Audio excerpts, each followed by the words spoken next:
All right. Shalom, shalom, shalom. I'm the brother YAHAWAH from the GMS South Carolina camp, coming back with another lesson through the spirit and through the power of Yahweh, BAHASHAM, BAHASHAM, QADASH. Of course, before I get started with this lesson, I want to give all praises, honor, and glory. Call HALAL, Yahweh, BAHASHAM, YAHWASHI, BAHASHAM, RACHAA. Secondly, of course, I want to give double honors to my apostles and to my elders of great millstone that rule well, which taught me this truth, who are the true leaders of Israel today, and also peace, love, blessings, and salutations to the elect. All right, shalom. And hey, man, we are living at the end of Esau, Edom's rulership, man. We're living at the end of his power structure. So that's why you're seeing everything that's taking place upon the planet Earth right now is representing the downfall of Esau, Edom. And when I say everything that's taking place, I'm speaking about these prophecies that are coming to pass, right? Because that's what it's all about. As a matter of fact, real quick, it's all about prophecy. Let's go to 2 Esdras 15:1. Behold, speak thou into the ears of my people. Who is the Lord's people? You so-called Negroes, Latinos, and Native Americans, the true biblical Hebrew Israelites. Right. And you got the prophets. The Lord has set the prophets up on the highways and byways. OK, the men that you see on the street corners with the Bibles in their hands, man. These guys that you thought were crazy. These are actually the prophets that the Lord set up. And through the prophets, the Lord is delivering a message. He's delivering a warning that he's about to take this place out. Right. This place being known as America, Babylon the Great, that great city. Right. The Lord is getting ready to take this place out. All of this is biblical prophecy. But the Lord set his men out, OK, to prophesy, OK, to you Israelites, you so-called Negroes, Latinos, and Native Americans, telling y'all to repent, to turn back to the power, because the Lord is about to take this place out. And it would be in your best interest to get on the right side of the Lord, man, to repent, to turn back to our power and call upon him and hope to be delivered. Right. So that's the overall message that the prophets are delivering. Also telling the heathen that they're about to go into slavery, especially Esau, Edom, the so-called white man. Right. And that's what time that we're living in. The end of Esau, Edom, the so-called white man's rulership, the end of his power structure.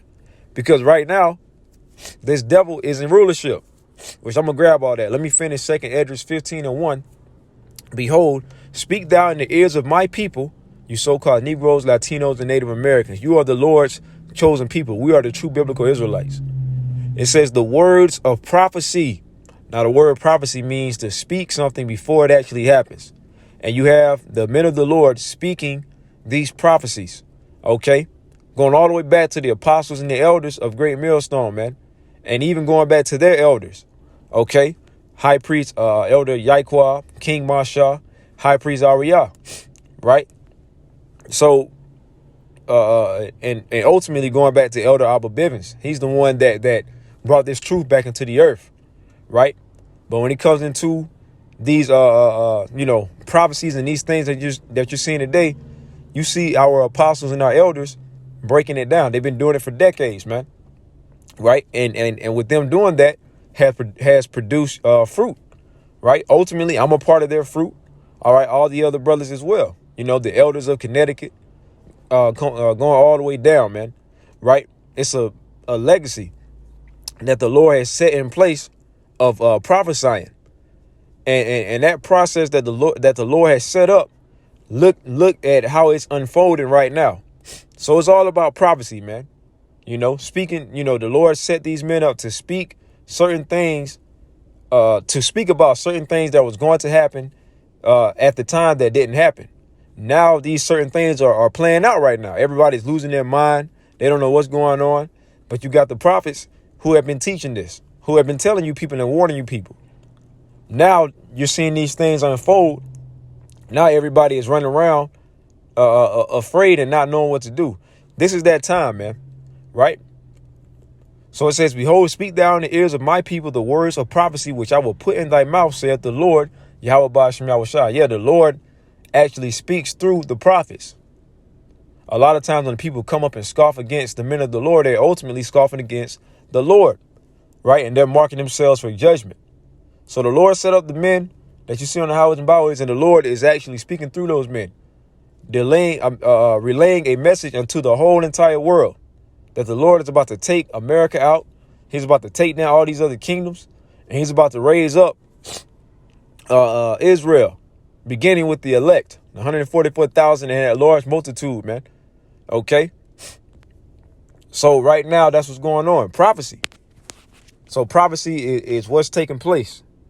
Revelation 19 and 10. And I fell at his feet to worship him.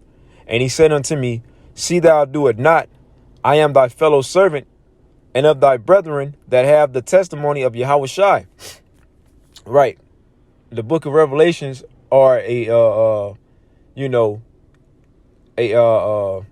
multitude of visions that the Lord gave unto John the Revelator while he was on the Isle of Patmos, right?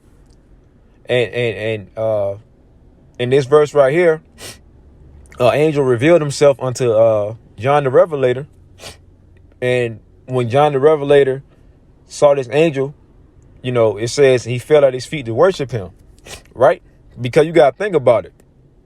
If an angel was to manifest right now, in that glorious body, hey, we would most likely bow down and worship him, man. We might, because of the glory. But the angel corrected John the Revelator. That's why it says, see thou do it not. I am thy fellow servant and of thy brethren. Basically saying, I'm your brother. You don't worship me, because who do we worship? We worship YAHWASHI, BAHASHAM YAHWASHI, right? So it says, see thou do it not. I am thy fellow servant and of thy brethren that have the testimony of YAHWASHI, right? And it's going to get into what the testimony of YAHWASHI is. It says, worship the Most High, for the testimony of YAHWASHI is the spirit of prophecy. So if you're in the spirit of YAHWASHI, you're supposed to be speaking about prophecy. You got these church pastors talking about they're in the spirit of Jesus.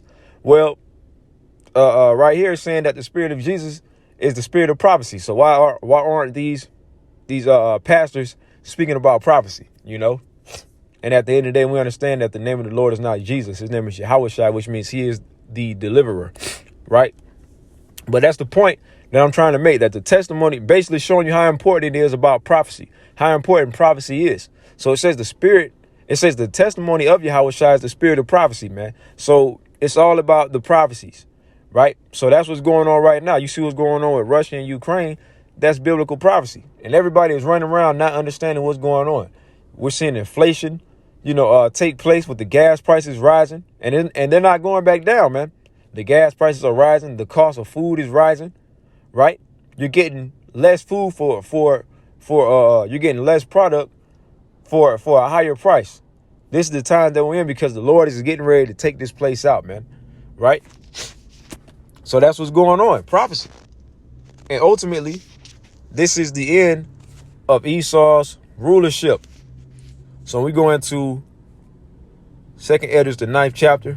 I'm going to go to the 5th verse, because everything is being made manifest now. At one point in time, people was laughing at, scoffing against the apostles, the elders, us younger brothers on down, so on and so forth. They was trying to laugh us to scorn, saying that we're crazy, mocking us. But now everybody's beginning to see that the things that we've been teaching, going back to the apostles and the elders, the things that we've been teaching, they're happening now. They're playing out. And you still got people who don't realize it, man, because the Lord got them blinded. But you got a lot of Jake that's waking up saying, wait a minute, these things that these Israelite guys were saying, these things, hey, at one point in time, they'll say, hey, at one point in time, I didn't believe them. But now, hey, they got to consider it. Now they got to consider the things that we're saying. And it's going to manifest even more and more. 2nd Esdras 9 and 5. For like as all that is made in the world hath a beginning and an end, and the end is manifest. The end of Esau, Edom's rulership is manifesting, man. This devil is losing his fucking mind. He's losing his power. And he knows it. Right? So let's go from there. And let's go to 2nd Esdras 6. And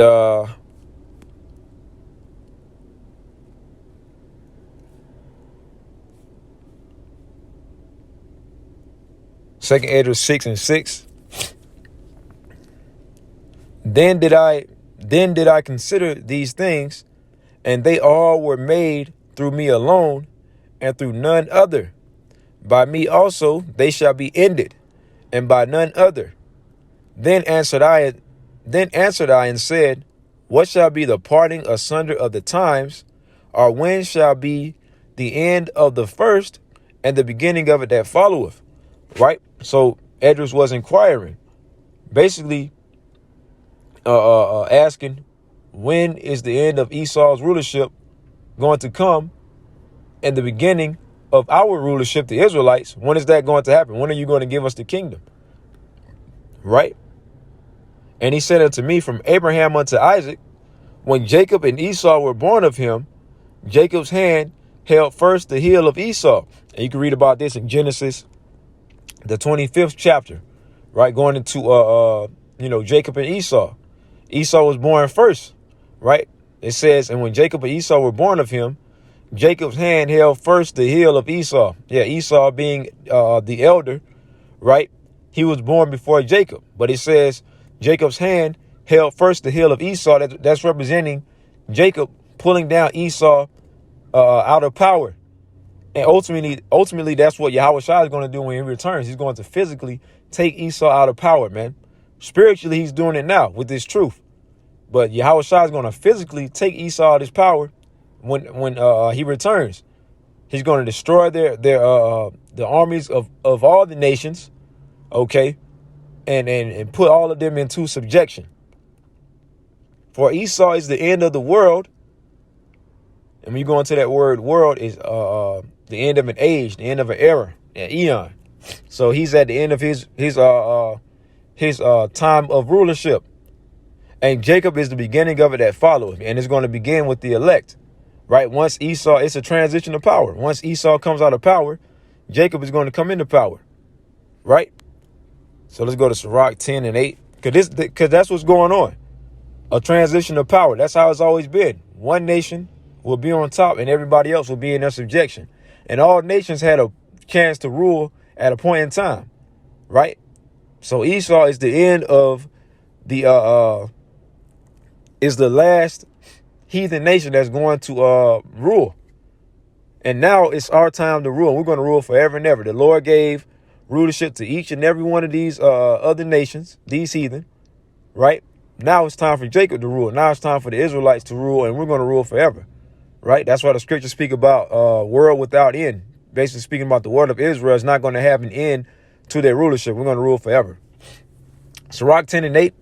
So basically what's going on is that transition of power. You always had a nation that was on top, and once the Lord brought them down, he would transfer that power of rulership to another nation. They'll be on top for a period of time, and he'll take them down. Same thing going on. So now Esau, he had his time to rule. So now it's time for that particular nation to be taken down. That's what's going on. Esau want to sit up here and bitch and moan and complain and whine, calling us a hate group, this and that. Hey, look, at the end of the day, it's your time to fall, man. Everybody had their chance to rule. What you devils thought that the Lord was actually dealing with y'all? Did you devils really think that y'all was going to rule forever? You got to be kidding me, man. The Lord has a chosen people. It don't matter what Vocab Malone tries to say, what these universalists try to say. It don't matter, man. The Lord has his chosen people. Who did he give his laws, statutes, and commandments to? The Israelites. You can read about that in Deuteronomy, the 33rd chapter, right? Through Moses, the Lord gave us laws, statutes, and commandments unto the Israelites, the children of Israel, right? As a matter of fact, let's go to it, man. Deuteronomy 33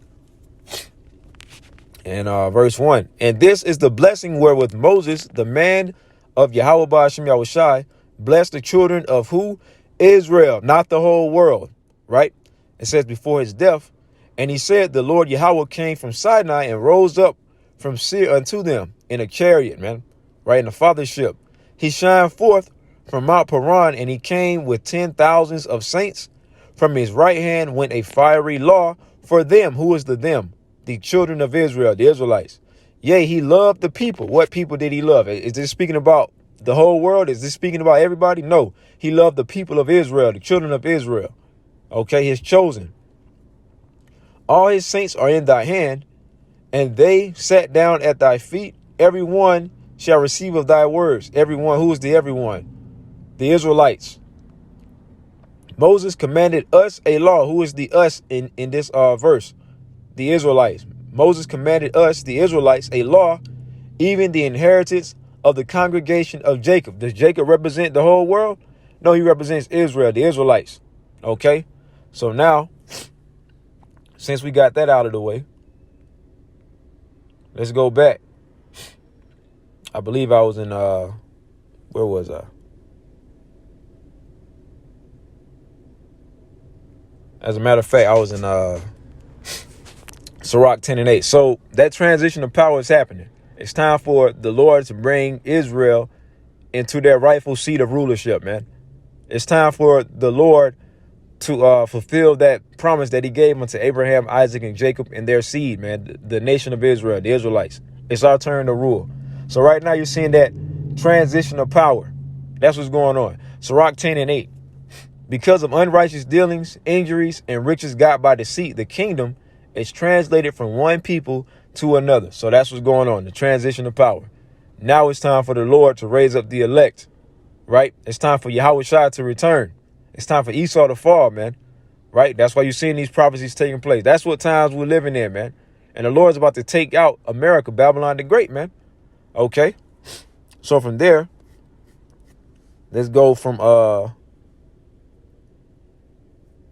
let's see. Let's go to Isaiah 27 and 1. In that day, the Lord Yahweh, with his sore and great and strong sword, shall punish Leviathan, the piercing serpent, even Leviathan, that crooked serpent, and he shall slay the dragon that is in the sea. This is speaking about the end of Esau, Edom's rulership. This is speaking about YAHWASHI taking down the Edomite empire, right? And his rulership, that power structure.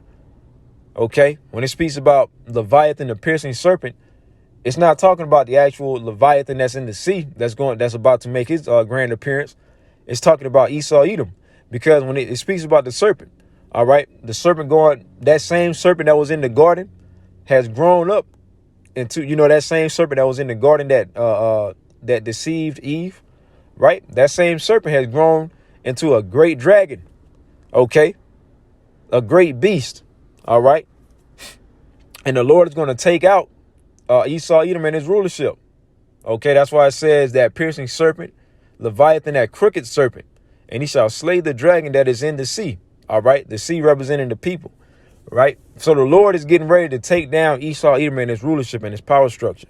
That's why, we're seeing, all this hell breaking loose, right? Because Esau, you're at your end. Esau thought that he was going to rule forever, but no. Obadiah, and I'm just going through through the spirit, just getting out some scriptures. All right. It says, for thy violence against thy brother, Jacob, shame shall cover thee, and thou shalt be cut off forever. Yeah. So Esau, you're going to be destroyed for what you have done unto the Israelites, man. Okay. It says, for thy violence against thy brother, Jacob, right? Because Esau was pissed off that basically we were accepted and he was rejected. Okay. So for what he has done unto the children of Israel, it says shame shall cover thee. And he's going through that shameful period right now. All of his past atrocities, his history is being brought up for what he's done unto the children of Israel, how he came into power, right? Esau got a term called critical race theory. Basically he's mad that he's been exposed. And everybody is looking at this man like, you know what? You the goddamn devil. You're the reason why the world is in such bad shape. You've been shitting on everybody, especially the children of Israel, because at the end of the day, we're the only ones that matter, right? So it's that shameful spewing is coming out. He's been exposed, and it says, and thou shalt be cut off forever. So ultimately, when Yahweh shall return, he's going to take these devils down. They're going to suffer 1,000 years of captivity, and then they're going to be taken out of rulership, man. Right? So that's what's going on. And guess what? The Lord is about to deliver the elect. Okay, let's go to Revelation chapter 11. because the Lord had to wake up the children of Israel. All right. I'll start Revelation 11:11. And after 3 days and a half, the spirit of life from YAHWAH BAHASHAM YAHWASHI entered into them, and they stood upon their feet. The 3 days and a half is representing a period of 350 years, from 1619 to 1970, or to 1970, when the Lord, brought us into hardcore captivity. Okay.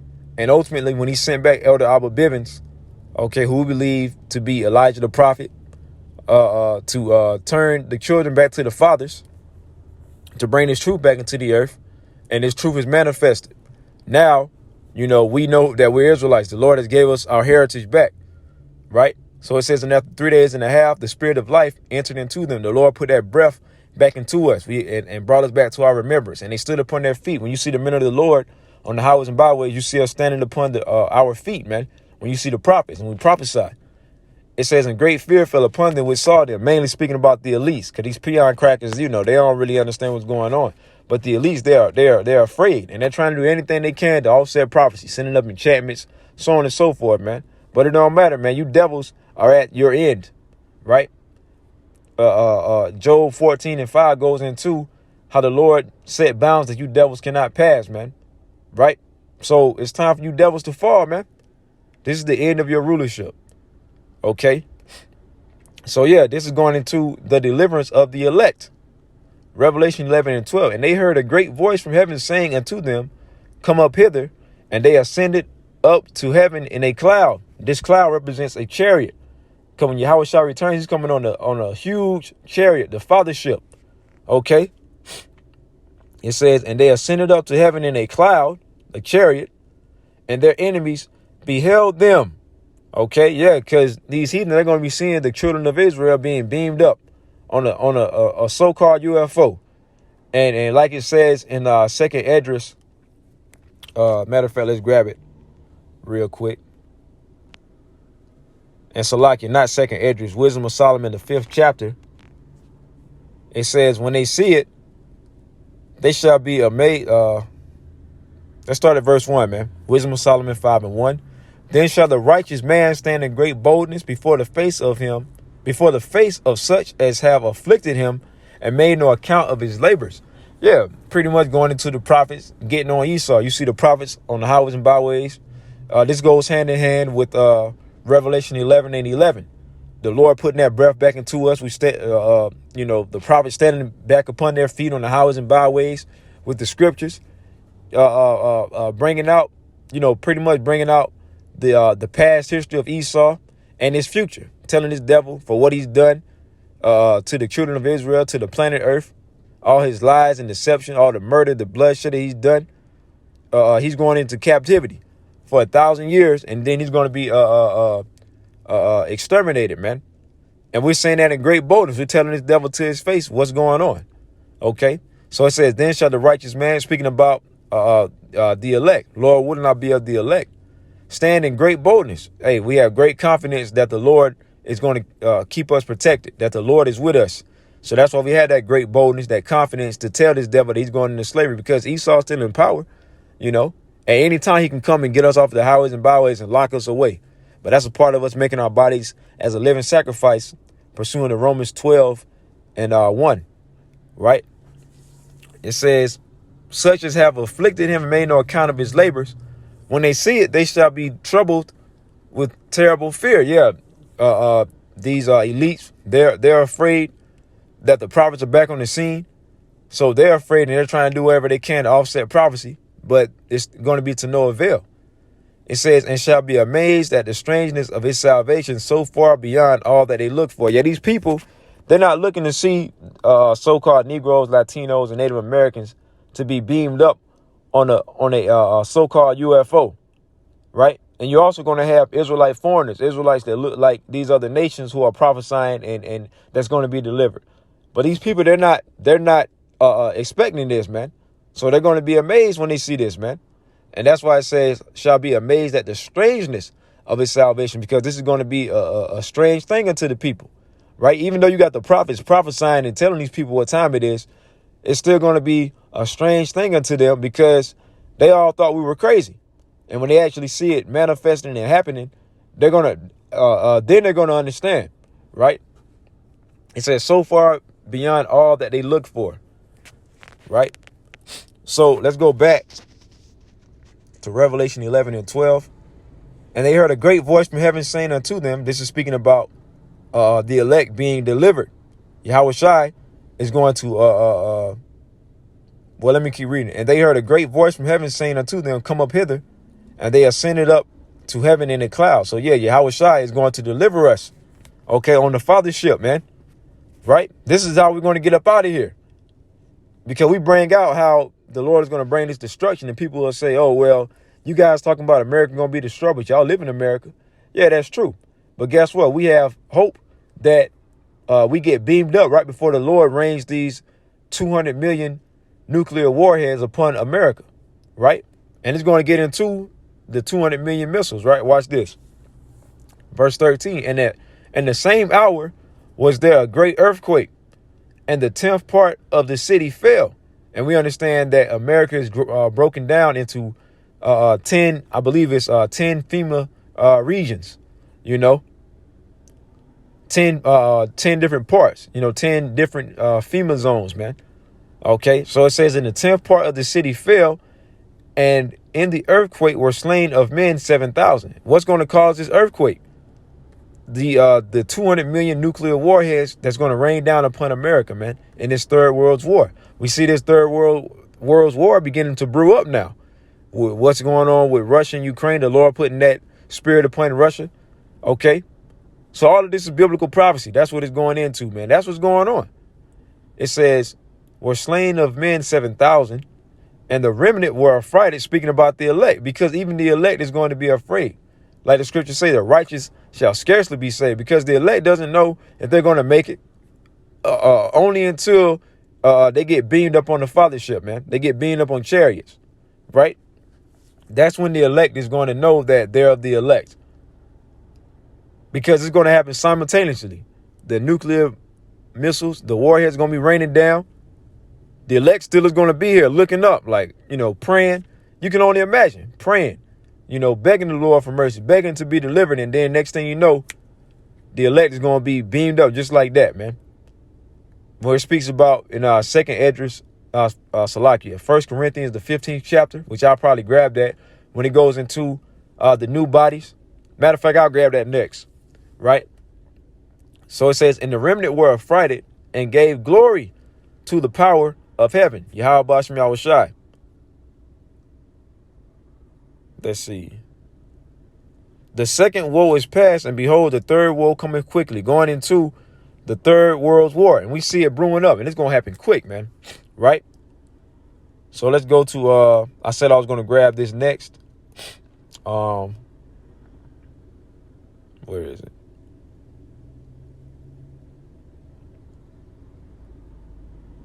So like, I lost my train of thought. Let me see.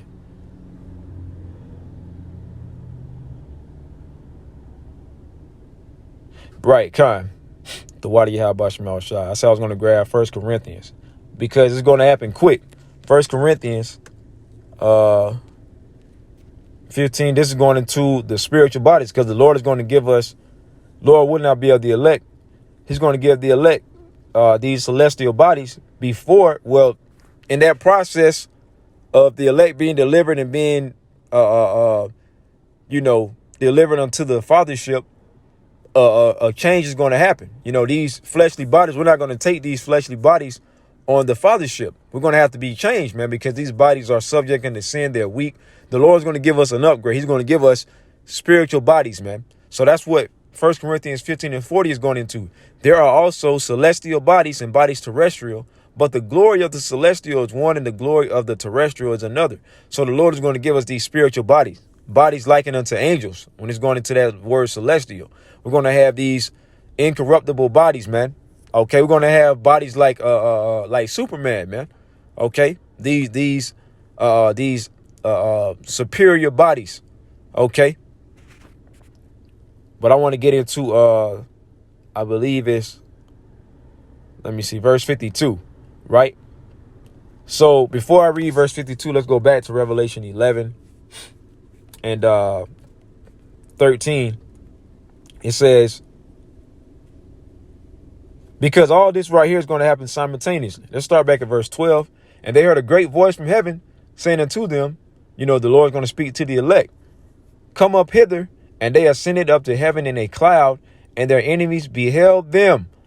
So in this process, it says, in the same hour there was a great earthquake, and the 10th part of the city fell, and in the earthquake were slain of men 7,000, and the remnant were affrighted. Yeah, the elect is going to be afraid, because as those nuclear warheads are going to be raining down, the elect is still going to be here, seeing those warheads raining down, hoping and praying to be delivered.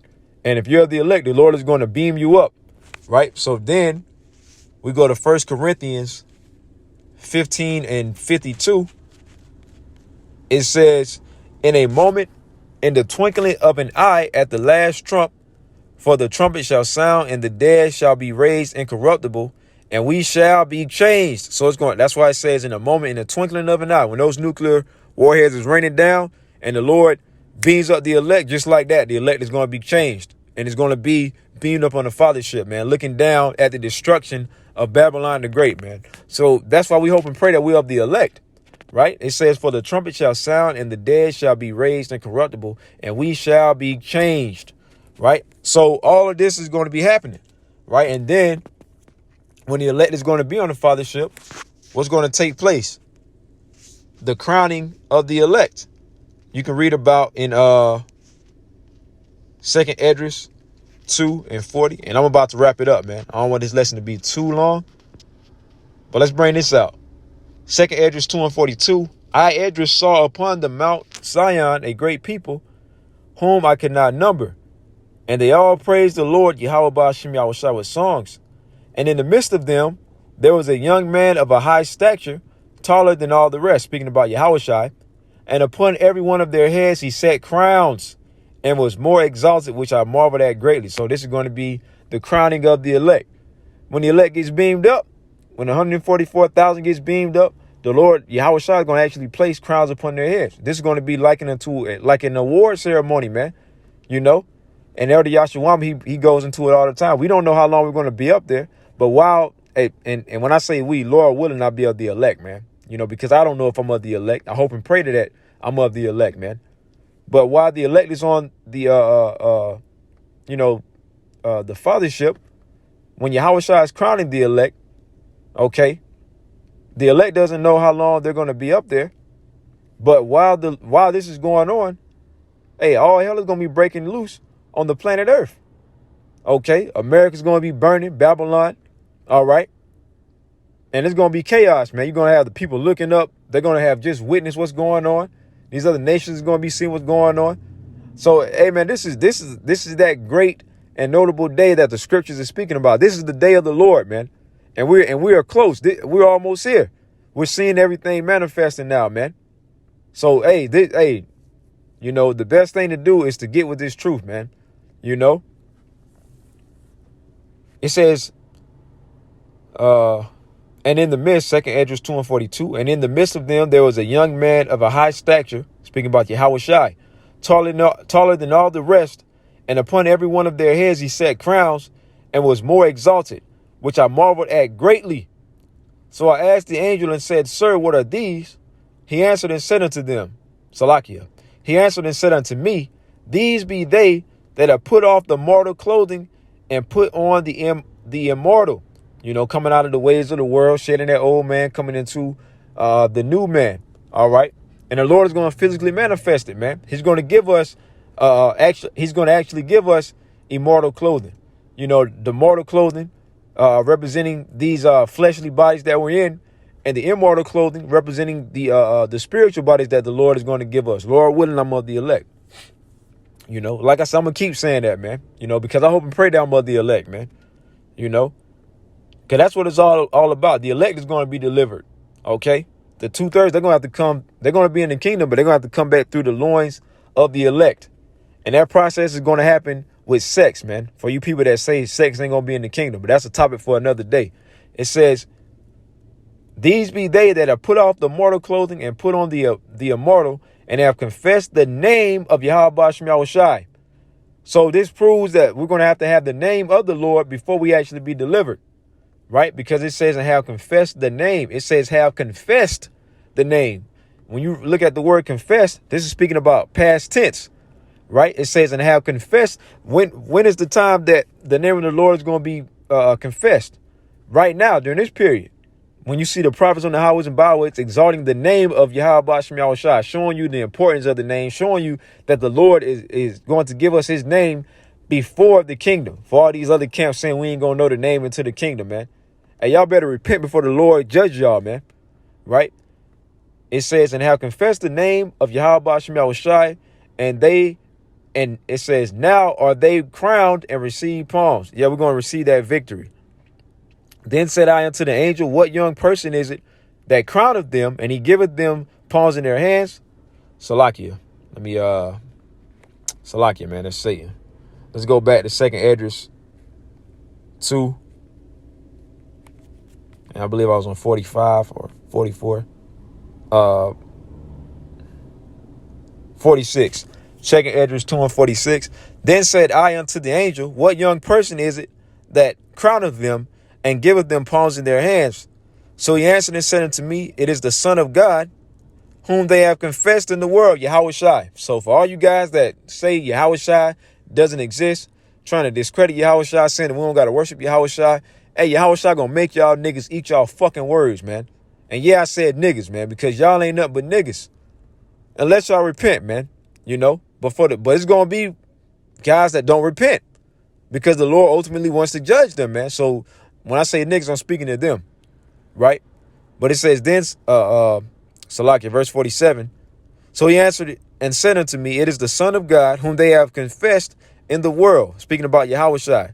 Then began I greatly to commend them that stood so stiffly for the name of the Lord, Yahweh Bahashem Yahawashi. Then the angel said unto me, go thy way and tell my people what manner of things and how great wonders of the Lord thy power thou hast seen. So all of this is ultimately leading up to the Lord delivering the nation of Israel, but starting with the elect. He's going to take down Esau, and he's going to raise up the elect, man, to be delivered. And ultimately, the kingdom is going to be established. Ultimately, the 2/3 is going to come back. Who's going to build up the kingdom? The heathen nations, man. All right. You can read about that. Isaiah 14 and 2 on down. Isaiah 14:1, speaking about how the Lord only loves Israel, how he's going to deliver Israel. And then he's going to get into how the nations are going to serve us, especially Esau, Edom, man. Plenty of other scriptures, man, that proves that. But man, hey, I don't want this lesson to be too long. I feel like that was the point. You know, Lord willing, this lesson is edifying, man. You know what I'm saying? We almost close. That's why everything is breaking, all hell breaking loose. The prophecies coming to pass, because the Lord is getting ready to deliver the elect, man. We finally about to be up out of here, and we're about to receive our rightful heir on the in the power seat, right? We're going to finally rule over these nations. That promise is about to kick in, man. Right? But hey, man, call Allah Yahweh Shema Shah Bashim QADASH. And until next time, I want to say Shalom.